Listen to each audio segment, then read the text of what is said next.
pokok yang last ni ha. 2 batang.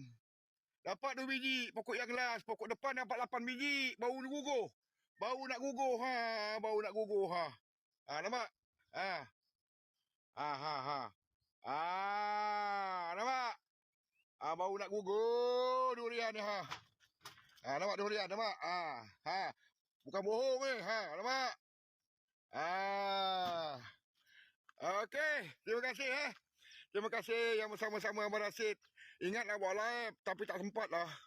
Tak sempat ini hari nak buat live. Tengoklah pukul 10, pukul 11 sekarang main sekejap-sekejap dah lah.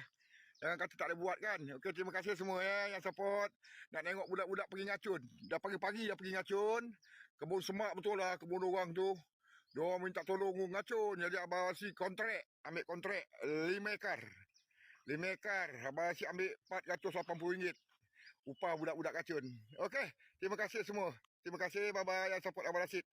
Okey, like bila like banyak-banyak. Nanti Abang Rasid support kau orang like banyak-banyak juga. Okey, terima kasih semua. Assalamualaikum. Pagi dah selesai. Pergi cari buah durian dulu tadi. Nampak nak pergi jual. Ni yang keluar pokok yang last dapat